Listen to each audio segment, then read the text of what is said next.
This conversation is often reduced to labels.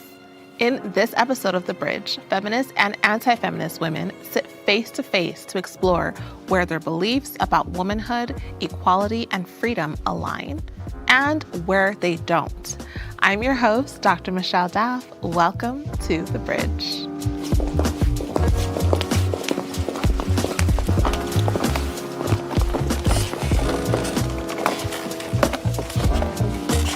Welcome, ladies. Thank you for being here today. I want you to just go ahead and introduce yourselves. Hi, my name is Kyla Turner, and I am a feminist. Hi, my name is Anne. I'm a feminist. I'm Bella. I'm a feminist. I'm Ceci. I'm a feminist. I'm Chelsea Godds. I'm a feminist. I'm Matrix, and I'm anti-feminist. I'm Jada, and I'm an anti-feminist. I'm Savannah, and I'm anti-feminist. Hello, everyone. I'm Maggie. I do not identify as a feminist. Hi, I'm Carmen JC, and I am an anti-feminist. Thank you, ladies. And the first prompt is, women have more privileges today than men. Okay, anyone who feels strongly can speak. I think women in many ways have more privileges, but they also have more oppressions. And I think both of these things have to be weighed in when you're talking about like people's social power, right? It's really important to understand that women face significant oppressions, significant issues. And so while some of the privileges that we can identify, like courts tend to be more lenient to them, for example, if there's a situation, for example, of custody, women are going to be favored in that situation. They also have less choice with their bodies, right? They have issues where with hiring, if they try to negotiate, they'll be seen as caustic and negative because they're kind of our stereotypical presumptions of how women have to be. And these things impact women significantly. That's just why I would say they have less political power overall as well. Well, just one of those things was not true in regards to custody decisions in this country. In fact, men are more likely to receive custody of their children if they ask for it. If men seek custody in a court in the United States of America, statistically, they are 90% likely to receive more custody or possibly even exactly what they were asking for. I would just say that women are not more likely to receive custody of children in court. Men are. Women just are the ones who more receive custody in court. It's true. It's only 4%. Only 4% of men fight for custody of their children. And when they do, it's successful 90% of the time. So that would tell me that court actually favors men. I understand that there's like kind of this anecdote that family court does in fact favor women, but it just so happens that women are more likely to want custody of their children. And that's where that mythology comes from. I would disagree. You mentioned that men get custody when they ask for it. And that presumes that women don't have to ask for it. Why doesn't it begin equal and men not having to ask for custody if they are actually full parents, just Sure. like the mom? Sure, that's a great question. I think it's really important that we have a conversation that our laws are written by men. Our courts are ruled by men. So if you have some concern about what a court presumes, well, that's a conversation to have with men too. They're the ones who wrote the laws. I saw you shaking your head. I just know that my dad got custody of me because he asked for it.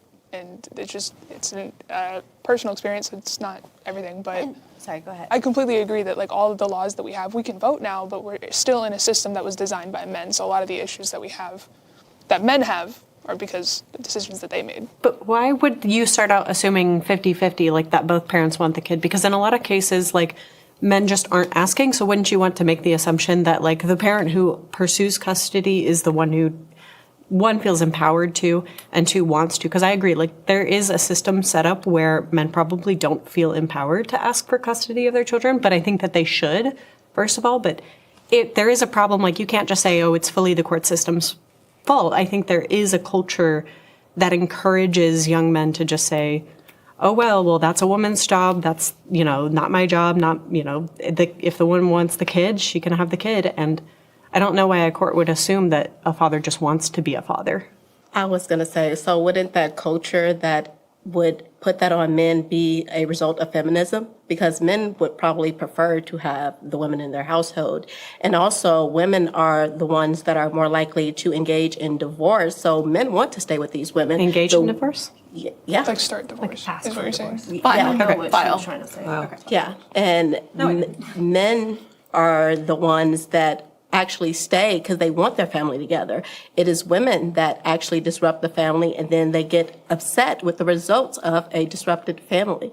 Or they just want to keep the woman so that she's running the household. I don't know if it's necessarily I don't know. Men can't function as well without women as women can without a man. So I feel like when he hears divorce is on the table, it's going to disrupt his whole life a lot more. And I feel like that's really what they're thinking about. Women do initiate divorce more. The issue is that they also initiate couples therapy. They also initiate seeking every single other alternative before divorce at basically the same rates as we see with divorce rates, right? So yes, women are divorcing. The issue is that like men accepting a loveless marriage with children who are miserable isn't like this thing that we should hold up and go, see, isn't this better? It's like, actually, all of this is unhealthy, right? It's unhealthy that men have been socialized in such a way that they don't think of themselves as fathers first, that they aren't asking for it, right? Whereas in this way, this is where women have been taught for both good and bad, that you are a mom, right? And I think we default to that, which is harmful to women. But we have to acknowledge that like women are seeking off-ramps in these relationships where divorce happens. And the same issues that they cite for divorce are happening over and over and over again. And this is a systemic issue. It's not just women want to get out of their marriages. It's that women won't tolerate a loveless, empty marriage, which is not even good for children. Okay, so a loveless, empty marriage, how does the system contribute to what happens in your marriage? Well, the way that we raise our boys, right, for example, is we teach them that your emotions are bad. So think about the way that we raise young boys. The most common way that young boys express their feelings is called externalizing. We see this in clinical data. The way that boys express their feelings, we teach them the only emotion you're allowed to have as a boy is anger. That's the only one allowed. But if you have anger, go to your room. Nobody wants to look at you or deal with you. And so what we've done is we've taught men that their feelings aren't okay, that if they have them, they're isolated and weak for having them. And so the only alternative for them is anger or anhedonia, a complete like emptiness and vacuousness. And so in this way, this is how society is contributing to this, because the presumptions we place onto our children that set a course and script for them that destroys their relationships. And men are reporting this. They're lonely, they have less friends, and their marriages don't work out. Men are saying this, not just women. Really? Well, women do say it, so I mean, I don't understand why it's always like the men, because the men aren't emotional, because the men aren't this. Like, the women are the ones that want to leave. So but women want to leave, and maybe we should ask them why, because men are responsible for 90% of the violent crime in the U.S. Like, we always talk about women and what we should be doing. I really can't. I talk about feminism a lot, and I get so sick of it because I don't know why we're not talking about men. We're always focusing on women and what we should be doing and what we shouldn't be doing. What is with men? They're responsible for 95% of domestic violence, 93% sexual assaults and pedophilia, 88% of homicides, 85% serial killings, 98% of mass shootings. Could I go on? And 77% of assaults. They are responsible for so much, and then we sit here and want to make women feel bad for wanting to leave that man. I don't know why we always are focusing on women all the time. Well, because their solution is always to leave. It's never to Not stay always. Sometimes they want to have therapy, and the man doesn't want to do that. Yeah, therapy is such BS because you go to a couples therapist and they say, "Oh yeah, you should leave your husband." That's not always true. Yes, that is. Have you that been is to couples always therapy? the solution. No, and I will not go to okay, couples so you're just therapy. making assumptions. I have Great. heard so many stories. I've seen it online. Yeah, if you have a marriage and couples counselor and they are just recommending divorce, which is not true. I've gone to marriage counseling and they didn't recommend divorce. If they're doing that off the hop, that would be unethical. You can actually report them for that. They're trained for more than this. A marriage counselor got trained to see marriages be happy. Right? The thing that they want is a fixed, rectified marriage. Sometimes that can't happen for a number of reasons. However, the idea that marriage counselors are just telling women to divorce their husbands is so far from any of the literature that reports on this, so far from the ethics these people are trained on, is basically taking an entire field of care workers and saying, you actually just want to destroy the thing that you care for, which is it's just not true. Okay, I need to ask a question to both sides. So, ladies on this side, do you believe that the gender gap pay is still real? No, it's not. That's been debunked so many times. Okay. And ladies on this side, I'm sorry, I want to hear from you on this side. I think it's real if you just look at statistics. A lot of people say like, oh, well, women are just choosing different jobs. And it's like we're raised to idealize different jobs. But even then, it's like women, if you have a child, you're now also working and you have a child, you're not going to work as much. So it's like that's to blame. The gender pay gap is huge, and the whole, I think it's like 75 cents on the dollar is just for white women. It's less for Hispanic women. It's less for black women. Like it changes. It's very real. But you think that they're choosing like hospitality jobs because they were raised that way, or because women just naturally like those jobs Well, better? like, let's say like nursing. Nursing used to be a male-only profession. They wouldn't let women work on women's bodies at all.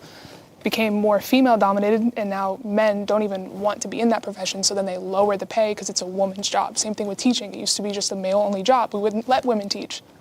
Women got into it, suddenly the pay drops for it. Well, and not to mention, in addition to things like the gender pay gap, we also now see that women majority professions are being attacked education-wise, as the Trump administration just made it so that you can't consider nursing a professional degree. Audiology is no longer a professional degree. Yeah, and making it harder for you to get student loans because they've maxed out how much you can get in student loans. And all of these affect women more than it affects men. Well, if you're a chiropractor, great job. That's still a professional degree because that's a job that most men would seek. But if you're going to be a nurse, well, that's a job most women would seek.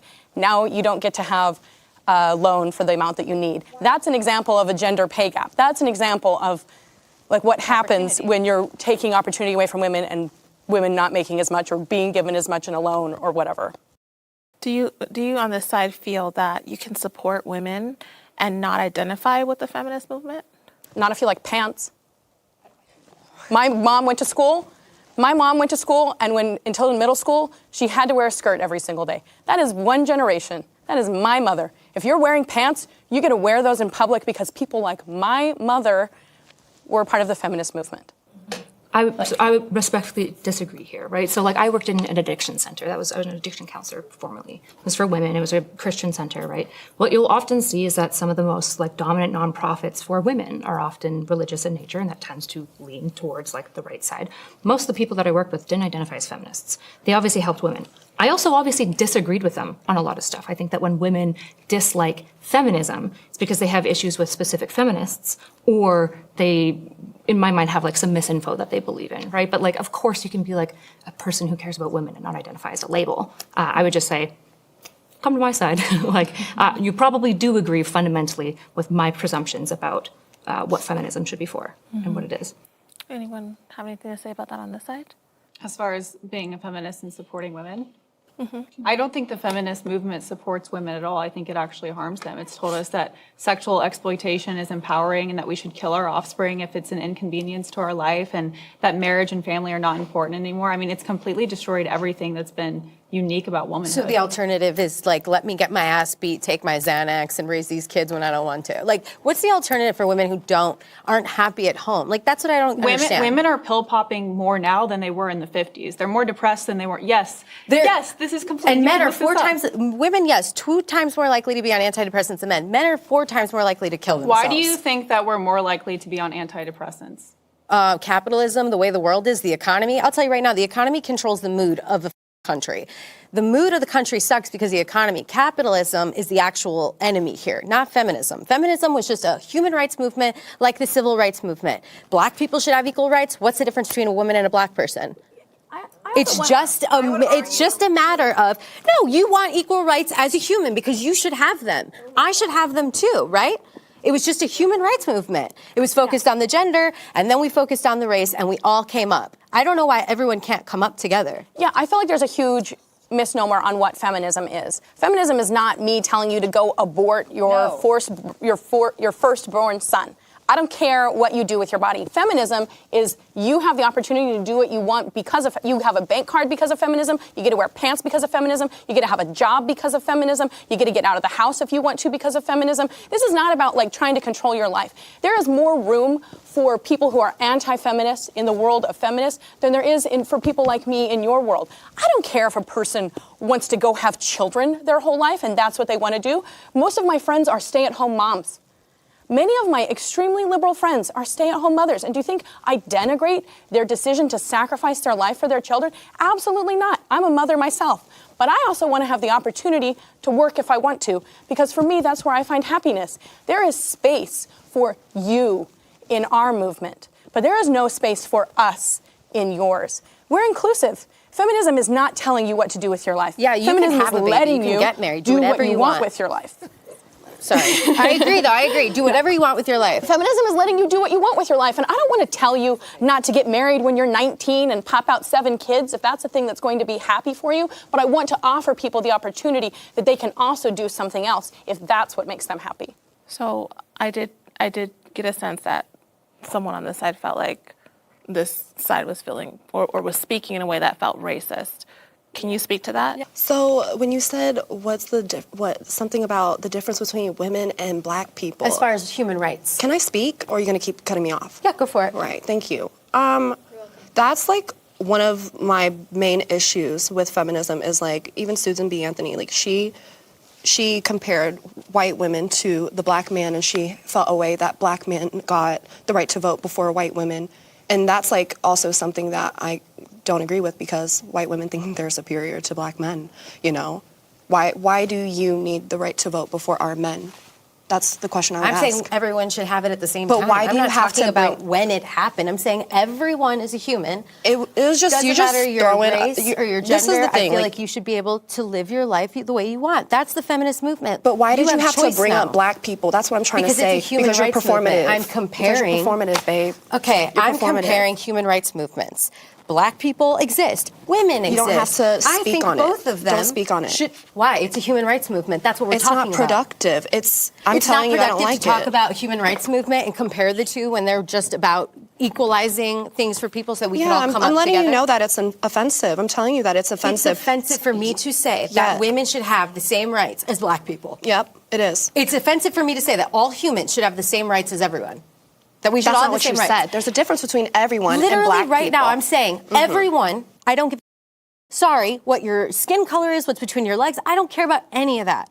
I want everyone to be able to make the decisions they want for themselves and have the same rights. I don't want you to have any less rights than me. I don't want this guy to have any less rights than me or more. Everyone should be even. That's fucked up for me to say. Okay, good. Could I just ask I'm just curious what's racist about the statement that I want women to have the same rights as black people. I'm just, because you said that's racist. I'm just curious what's racist about that. Because first of all, you guys classify women as second sex, right? You guys think women, this comes from the feminist movement. We look at women and we say, oh, we're treated as second-class citizens, we're treated less than men. And so it's a little bit dehumanizing to say, for one, you want to fight for women to have better rights, and then to look at black people, which isn't just black women, that's black men, our men, that we need to be, we expect our men to be strong, and for you to say, oh, well, women deserve the same rights, black people should get the same rights as women, there's this culture in black culture where our men are constantly emasculated, right? So I'm very, very my husband's a black man, so I'm very intentional about how we speak about our black men, and I don't like that. I wasn't talking about just black men. But you need to be mindful. Okay, since you're a liberal and that's what y'all are about, you need to be mindful. I didn't say anything racist. That's it. I didn't say anything like that at all. You're trying to misconstrue. Now you are getting my twisted. Thank you for. Did she answer your question about what offended her? I feel like and I'm not trying to be. I know you're trying to actually understand. I genuinely which understand. part of the conversation offended her, and I think it wasn't you. She said something. No. I understand it wasn't me. I'm trying to understand. You said the statement, I want women to have the same rights as black people. I'm trying to understand what's racist about that. I think because you wouldn't say that about a white man. It's the men part, I think, that got added to. You don't have to say women and black people and then not speak on what about the black men? You know what I mean? I don't understand why you do that. Can someone speak to this? Am I crazy? Did anyone else, did any other ladies on the set feel that same way about that statement? I think she's just kind of referring to women should have the same rights as everybody. Why do you have to single out black people or black men? The reason I see black men not have men, the same rights as everybody right now, and women reason, have the same rights as everyone. We're equal right now. So how far do feminism have to go before you guys see that we're equal? But you want to I'm not talking about you guys because I don't know where you stand as far as anti-feminism. But there are people that are actively working to take our rights away, so that we are backsliding into time. That's why as far as abortion.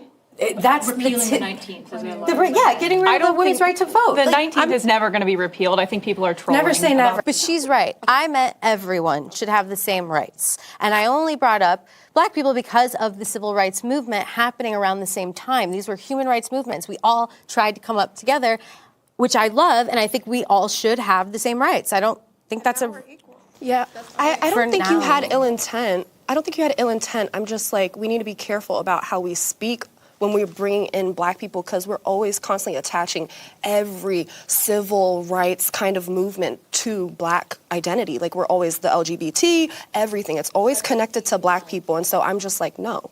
That's what I'm saying is no. I don't think that you were trying to be like evil about it, but I'm just saying be careful, because y'all have a tendency to always group Black people into every single thing, and it's just not always the time to speak on it. I have noticed that feminists, and myself included in this, tend to get uncomfortable with conversations about race. We don't know how to talk about race very well.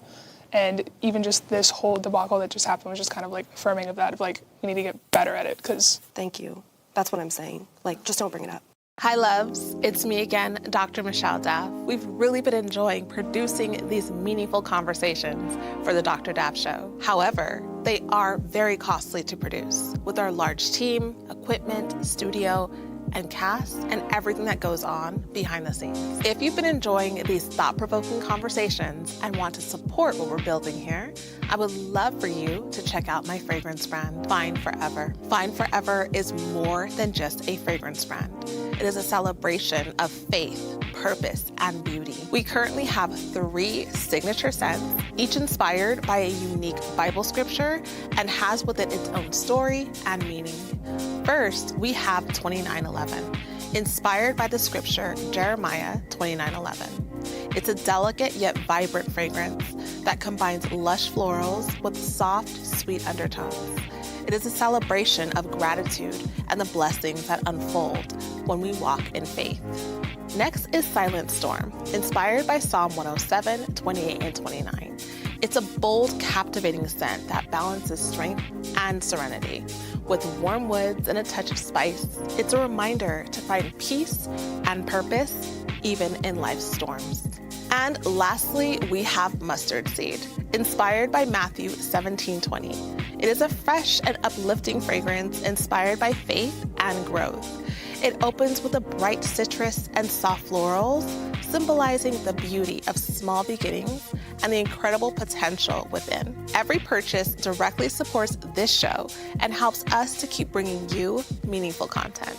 So if you're looking for a signature scent that not only smells amazing, but also carries a message of faith and empowerment, then visit fineforever.com and shop now. Your support means the world to me, and I truly believe that these fragrances will bless you as much as they have blessed me. The next prompt is, no career will give women as much joy and fulfillment as raising children. Okay.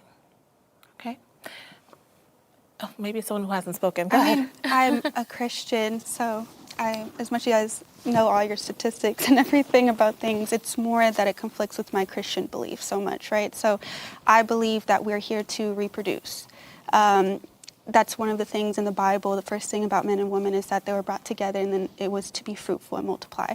So I think one of the most valuable things we can do as women in society is to continue reproducing and grow up, raise the next generation. So that's really important. And then I'm kind of seeing how this generation is being raised in a lot of single mother households and stuff. And so I really want to prioritize bringing back the nuclear family, men in the homes and us in traditional roles. And that's my belief. So I said yes, but it's with a huge caveat, which is that both genders report greater life satisfaction when they have children. Like, children's good for everyone. And this idea that we're lumping it to women is part of my problem with this, right? So do women experience like greater life satisfaction? Yes, so do men. Except who do we expect to be home? Women. We're like penalizing men and women. For example, if a woman wants to have a career, it feels like your side is saying, well, that wouldn't be good. Okay, well, she's also going to get life satisfaction from her career. In fact, there's a lot of acute happiness that often comes attached to a career. And the issue is that like men and women should have the agency to choose both of these things because they should both have access to it, right? There isn't a reason why we should tell men, women have to stay home, you must stay at work, you won't get a relationship with your children. You get a relationship with your kids for 6 hours a day. I don't think that that's better, right? Speaking of the capitalism, I think if you look at models that have like 32-hour work weeks, you have greater happiness amongst men, women, and children because both parents are home with their children. And frankly, if a woman wants to not have a child, That's fine. That's her prerogative to do, right? You can still have great life satisfaction and happiness from not having a child. I just want to say one thing because she brought up capitalism. The nuclear family unit, I love the idea. Honestly, my dad was a stay-at-home dad for a while. Then my mom was. They like switched on and off a little bit, which I loved having my dad at home. I thought it was dope. And I think it would be awesome if we could have a parent in the household. But the reality is feminism didn't stop that. It was capitalism. 1950s nuclear family unit existed because we were taxing the rich at 90%. We don't tax them anymore. Amazon and Tesla, they paid $0 in taxes. So I wish you could all be your trad wives that you want to be. I just don't know if your man will be able to afford the house to put you in the kitchen. You know what I'm saying? Like, we have to really focus on the capitalism part of it, because if you want to be able to have a woman at home with your kids, you have to be able to afford to do that. And a lot of people right now can't afford to, even if they want to. So before attacking feminism, we should be eating the rich. We should be attacking billionaires and taking back the tax money so that you can have your nuclear family unit. I wanted to speak on this one. Could you repeat the prompt for me, please? Sure. No career would give women as much joy and fulfillment as raising children. Okay. So I'm probably the oldest one here. I just turned 50 last month. So as a golden girl who has raised boys, I'm a boy mom who was a professional woman, and that cost me my marriage, thinking that the career was more important than the family. And so my position is from learning from the mistakes that I made to help younger women make decisions that they will be happy with when they're my age. And you brought up the word acute. There's nothing wrong with working. And I do want to say, we are not expecting the man exclusively works and the woman is exclusively home. Both of my parents worked and took time. You know, you work it out for your family with your husband. That's all that matters. She brought up the nuclear family unit. Nuclear family means mom, dad, sister, brother, or whatever it is. It doesn't mean only dad works and only mom is in the kitchen. Generations ago, mom may have side businesses, do other things, sew, bake, whatever it is. You do what's best for the family. All I'm saying, as a woman with lived experience, who has been an executive, who has had the big bonuses and all of that, I promise you, having a son that is a Marine, working with my ex-husband to raise two boys that we are very proud of, one that's going to the Air Force, nothing will give you that fulfillment than being a mother. I'm telling you now, the acute accomplishments are great, but legacy trumps everything. Well, this is the important thing of like fourth wave feminism, especially, is we want women to have agency to choose. Absolutely. And if you want to choose raising your kids, that's awesome. Yes. And if you want to choose a career, that's fine. Yes. I want even women to choose choices that might be worse in the long run, because agency and choice is so, you want to talk about biblical. God gave us the ability to choose. Right. If you think that this is feminism is maximizing the capacity for women to choose, including what you might view as wrong, right? Because the problem is that if you limit women's ability to choose, all you do is you just make good behavior the necessity of survival. That's not noble. That's not anything that we strive for. Choice is fundamental to feminism because it means you get to choose good or bad. But if you're good because you just have to be, that isn't meaningful. So we want you guys to have kids. We want us to have kids. We just want women to be able to choose. And there's increasingly pressure to pressure women. We want to talk about the waging and earnings gap. The earning gap exists for two reasons. One of the biggest reasons is because women will choose professions and have plateau careers during motherhood. That's the main reason that women earn less. The second reason is because they tend to work less hours. Again, because typically they choose to stay home with children. And I'm not saying career is all of this stuff, but if you want to get comprehensive here and you want to talk about happiness and meaning and choice, what we're also doing to women, which is saying, you get to choose a career, but you're kind of a bad woman if you choose career over your children. We're not doing that to men. Men are choosing their careers over their children every day, because we've told men that their value is tied to the GDP output that they provide for their family. I think that's just as anti-biblical. When I talk about biblical, it's not the nuclear family that's biblical, it's intergenerational families and villages. And what we're telling men is, leave your kids, have nothing else, work every day of your life so that when you're 50 and retire, your kids don't know you and they resent you. That's what we're telling people to do right now. As a feminist, I'm saying, no, both should choose. Everyone should choose, including men and including women.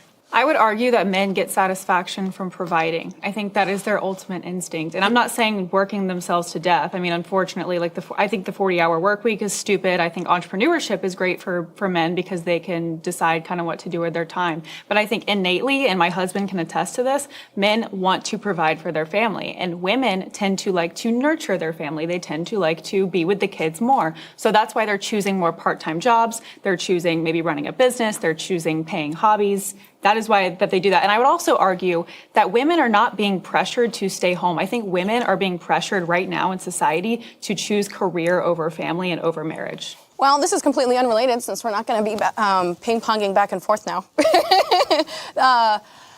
For an example, so just so you guys know, I was raised in a very traditional Christian religion. I was raised Mormon, and from the age of birth until 18 years old, I was told that the thing that was going to make me the very happiest was having a family. That is something that is told to you in these kind of patriarchal religions, is that the thing that is going to fulfill you is having a family, the thing that is going to fulfill you is taking care of a man's needs, the thing that is going to fulfill you is having a husband.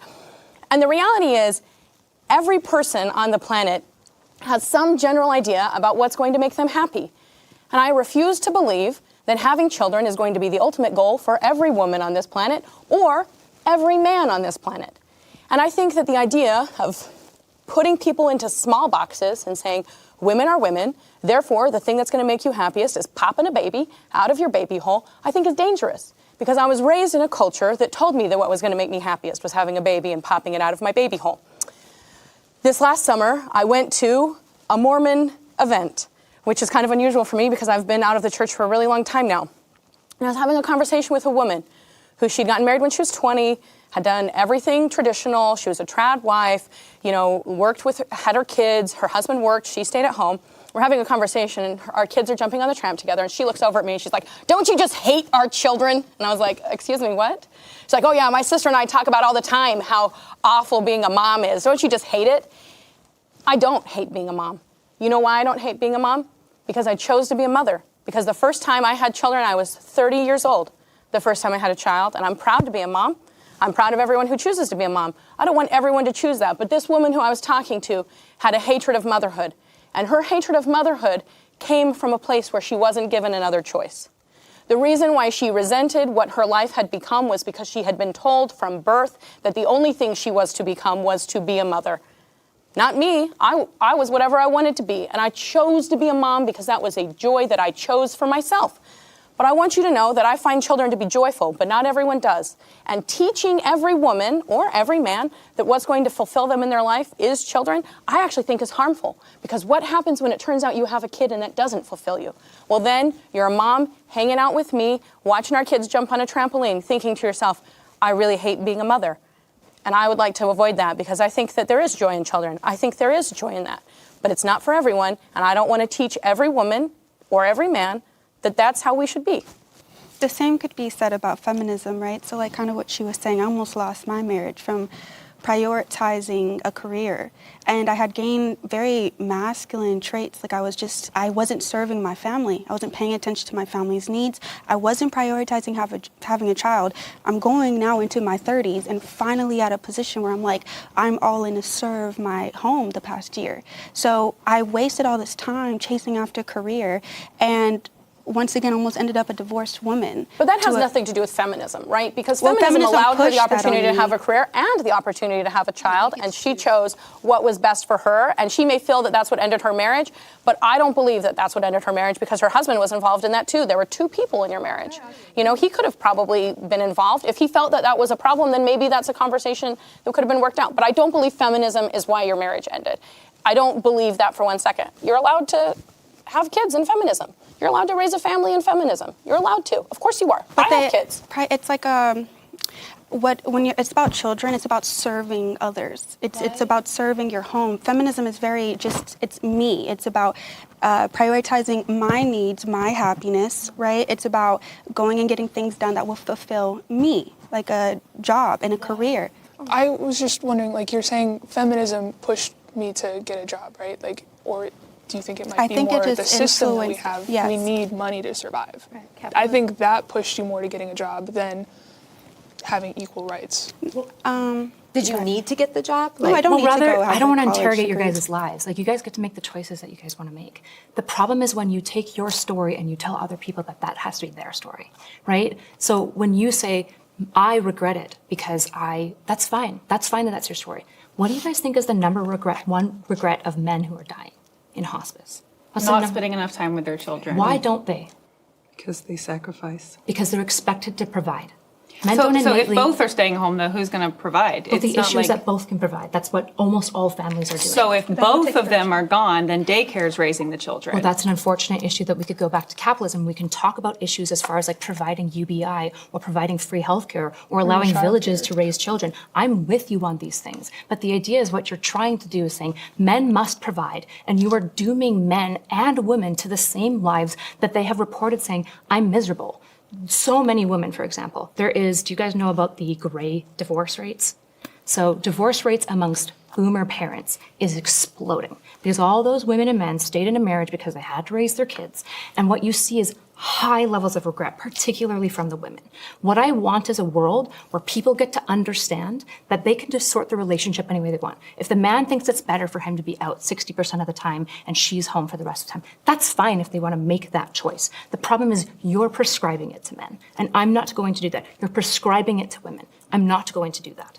What did I prescribe? You're telling them that a man should be a provider and that a woman should be a I know I nurturer. said that they get innate fulfillment from that. It's a prescription. It's saying it's fundamental to who you are. So what is your solution? Because if the man's not providing and the woman's not providing, Yeah. who's going to Do you want to? We can talk about economics if you want But we're not to. going to talk about it right now. And the next prompt is, the sexual revolution has devalued women and made them infinitely less happy. Yes, yes, yes. No, no, maybe. Okay. Whoever feels strongly about it can speak. I think that this term, calling it a sexual revolution, is quite strange and it distorts history. If you look at the history of like the way that people engaged in sex, it really has not quite changed much. The only thing that we've seen change for the most part is the rise in social media and the rise of seeking out sexual relationships through that. Because you can go back through history and look at like the Greeks and the Romans that were very openly sexual. People were having sex in public. Like it was not a private thing. It never was. And it really only became like this private thing when you look at like the rise of like industrialism in the United States and you see sex become like commodified and it became like a dirty thing with also the rise of, you know, like religion and Protestantism in the US also kind of demonized it. And it became a weapon used against women. And I think that we've seen the pendulum go from like being hypersexual in the past where sex wasn't like a commodified thing or it wasn't a demonized thing to kind of going through this period of like demonizing people for exploring their sexuality or things like that. And now we've kind of come back out the other side where some people abuse it, some people don't. And I think that you have to have moderation. I've said this before, like, as far as devaluing women, I think that the problem with devaluing women who are open about their sexuality or commodify their own sexuality and take control over it is a problem with patriarchy, and I think it's a problem with misogyny. I don't think it's a feminism problem. Well, I would say that when you like put yourself out there to be overtly sexual and you don't give men anything to work for, so you lessen your value. So if you want women to be valuable, then having a lot of sex with men, being just out there, not caring about how you present yourself, that is not going to make you happy. You're actually sadder now. You're not happy. And I think that, you know, women tend, like all species, one thing we know is that we're here to be with each other. You can try to look at it like we're not equal. We provide equal value. And men can do things that women simply can't. You have, like, you... Can I ask what? What can men do that we can't? I mean, men build everything. We don't. Men protect us. They fight wars. We don't. What do they protect us from? Other men? Women have always fought in wars. Women have built so many things. Yeah. So many things. But in the world, like the But we also roads, weren't allowed the to. buildings, the architecture, men do all of that. Women Men were are the also hard at geniuses. it, though. It's way more male geniuses that are female geniuses. That doesn't answer the question, though. The question was, what can they do, not what have they done? Well, she's answering the question a little bit, but you're saying like they're more men geniuses. They stopped us from reading. They stopped us from going to school. Okay, The first is that black an woman issue right lawyer now, wasn't so- allowed to practice law. She got her law degree, but she wasn't allowed to even practice and be a lawyer. They stopped us. But that's from not this what stuff. modern feminism is about. That we have surpassed that already. You guys can read, you guys can vote, you can do everything you want to do, and you keep making issues. This is why you always talking about the patriarchy and capitalism. You feed it. Okay? Why do you think that you are a feminist in the first place? They wanted you to work. That's what they wanted you to do. They wanted 2 people in the household to work versus 1, right? But you hate capitalism, but you serve it. You would rather serve capitalism than serve your man, the man that was put here to I'm a protect lesbian. you. Yeah, but does whether your it's man from- make enough money so that you don't have to work? This is my thing. These are, if we're talking about family units, these are 2 people. They get to decide what happens in their unit. And reality is some men are not going to be able to provide all that they can. Talk about pressure. I feel like feminism was good for men because it kind of relieved them of a little bit of pressure. Lifted everybody up. Yeah, It but really did. it's made men so much more depressed than ever. It's made them weaker. I think they just don't like the fact that now they see, oh, women can be as good as us because now that we're allowed to have all these rights, have to how much- talk to a we're man? graduating Why do you from have to college be more as than good they as are now. men? Why do you have to be? Because we live in their world. And I'm saying because we live in this world with them where they are suppressing us, their bar's up here. If our bar gets lifted, so does theirs. Our bar gets lifted, so does theirs. Why do women need to be less than men? Yeah. Women are not less than men. They're different from men. We provide equal value, but we're different. You can't, it's no way that if you got a man that's your age, your height, whatever, he's going and you race him. You're not going to beat him. More times than not, they're going to dust you, which lets you know that you are not equal to them. In what sport, Not in that though? way. You're not equal. They're stronger. They have more logic. You're more emotional. It's just. To speak to the emotions, if I could maybe chime in here, right? The idea that like men are less emotional than women. It's like, well, what's the number 1 cause of crime? Do you guys know like the actual preceding Emotions. factors? Poverty. It's actually impulsivity, right? ADHD is one of the largest things that is in prison, right? ADHD, impulsivity, right? And drinking, right? Men are highly addictive. They're suiciding at a higher rate than women are. The idea that men aren't emotional is again the type of prescriptive perpetuation that is bad for men. Anger's an emotion. That's bad for men and it's bad for women. Men are emotional, right? Women are emotional in different ways. You're right. If you talk to, for example, a trans woman who's gone on estrogen, for example, a lot of negative emotions begin to emerge, more specifically like sadness. The issue is that we all act like logic devoid of emotion is wisdom, but that there's not even a historical precedent for this. If you look back to like some of the original writers of wisdom, you talk about the Spartans or the Athenians, they loved their feelings. The Spartan men were so passionate about one another and the things that they fought for that they openly sobbed. That's what original Stoicism is. It's an acknowledgement of the feelings and a drive for action through it. You take away a rat's ability to feel emotion, it starves to death in like a week because emotion drives all of us. Men aren't more or less emotional. We're all emotional. The issue is that, yeah, they have testosterone. They're always going to lift things heavier than I am. That's why they're disproportionately represented in labor fields. But the issue is that A, technology has balanced those things, and B, the idea that men are just better,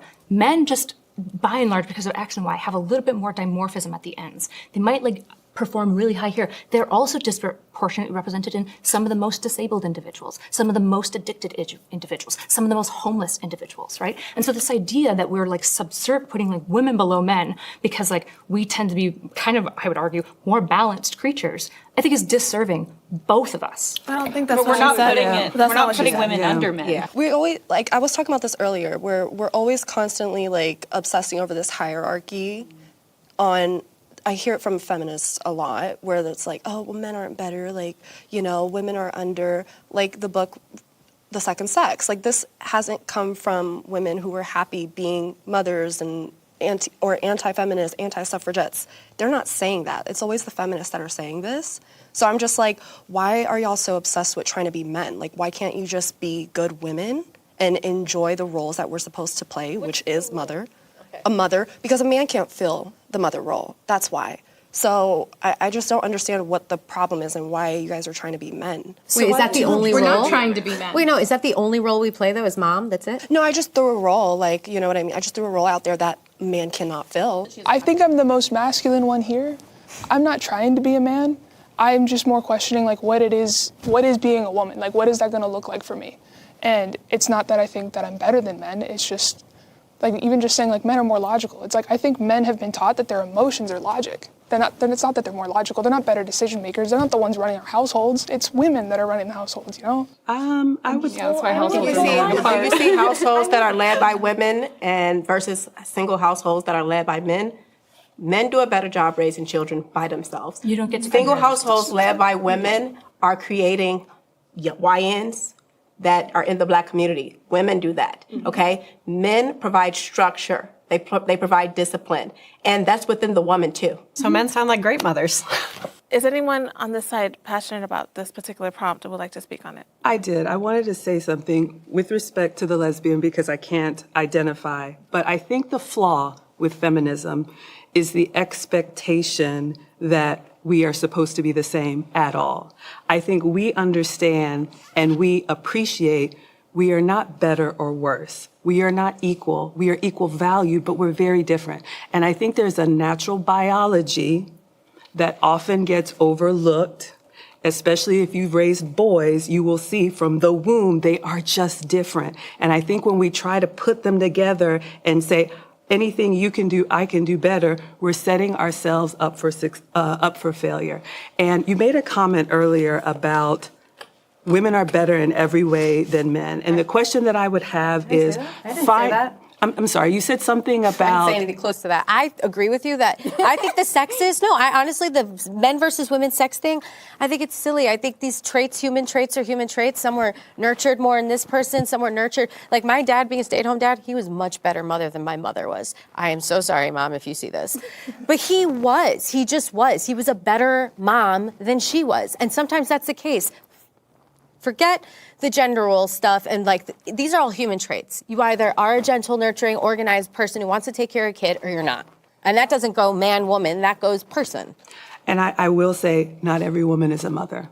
Not every woman should be a mother. And not everyone, right. But I would just say this, find me the society of women that are doing it by themselves. I would love to see it. Exactly, it doesn't exist. Why though? Because we are not able to sustain it. We live in a safe, civil society because the men have made an agreement amongst themselves to not blow it all up.